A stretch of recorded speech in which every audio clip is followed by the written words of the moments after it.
Hello, my name is Laurie Tullock, and I'm going to be telling you about the English literature at A-level.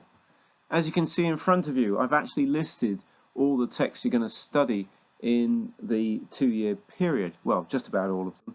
And you'll notice we start with Love Through the Ages, which incorporates Othello, pre-1900 poetry.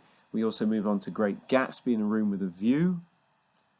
You will have been expected to have read those already. And we have an exam at the end of that before we move on to the second year with The Colour Purple, All My Sons, and Feminine Gospels. So you've got to do a fair amount of reading, and you are expected to enjoy reading. It's for people who certainly enjoy reading.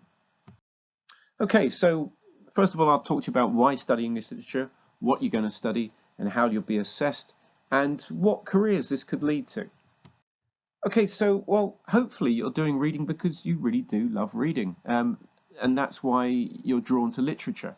You want to study what writers have to say about great works of literature, the philosophy behind them, and appreciate how great writing can actually change your life, your viewpoint, and how you live your life.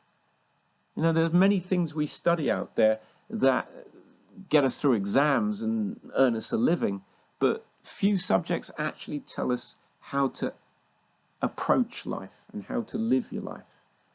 And that's one thing literature does. So hopefully you're not just trying to get A-levels, but you're trying to learn about what's important. You want to read the best literature that's out there. Well, you'll certainly come across that on this course, and I can certainly recommend it to you.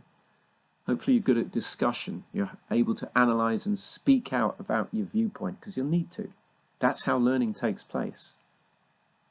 You might want to do this at university. Well, this is an ideal stepping stone. This will prepare you very well for university. But you don't have to. You might want a career that involves creative writing or involves writing of any kind. Well, once again, you're going to need to know your literature. So this is ideal. So you saw the first year there with The Great Gatsby, A Room with a View, Othello, Unseen Prose, pre-1900 poetry. In the second year, you move on to The Colour Purple by Alice Walker, written in, 1985. It charts the progress of a young black girl in Georgia, post-slavery, in an abusive relationship with her husband, and it really shows her kind of journey out of that, her rebellion and her ability to forge a life for herself. It's inspirational. It's written in the African American vernacular. It's a very interesting novel in terms of learning about African American in America. Okay, and also teaches you an awful lot about West Africa. We then do simultaneously Arthur Miller's All My Sons, which is a drama written by, Arthur Miller, obviously, just after the Second World War, and looking at what appears to be a standard family that has got through the war. Looks like they've lost a son, but there's a relationship between the father and son, which is really a comment on capitalism and its destructive power. And then we move on to Feminine Gospels. Carol Ann Duffy, ex-poet laureate. We look at 38 of her poems in that book.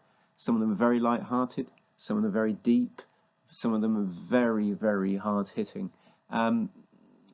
However, you know, whether you're male or female, this book will teach you an awful lot about the plight of the female in the last 40 or 50 years. It's very interesting, whether you're male or female, like I say. So there you go. You'll also be looking at unseen prose in the exam, so we'll need to practice that, and unseen poetry. You'll be comparing two unseen poems. So the more reading you do over the course of those 2 years, the better. You'll be assessed by a formal assessment every 6 weeks. That'll be an essay, but you will be writing essays every couple of weeks, to be honest. You'll have mock exams in January and a non-exam assessment in the second year alone. Right, that's really for you to work on individually. You've got to pick 2 books. One's pre-1900. You've got to come up with your own question, and you've got to research your own answer. That's 2,500 words. I can help you so much, but a lot of that's got to come from you. Career paths at the end of it, well, you could go into journalism. That would be a predictable path in terms of writing ability. You might want to be a writer. You might want to go into publishing, but both, certainly publishing, would have an expectation of a degree in English literature. You might veer into law or psychology at the end of it because it's a highly respected subject. So you can do a law conversion course. You can work in advertising in the psychological aspect of it. There are numerous career paths open to someone who's studied literature because it's the ability to communicate correctly. All these career paths are possible, but of course you could just study it because you're interested, and that's a perfectly good reason to study. You do need to be committed, you do need to be ready to write and to read ahead. That's essential for this course. So I hope that's opened your eyes to it and answered any questions you might have, but I'm around afterwards to answer anything, so please feel free. Thank you very much.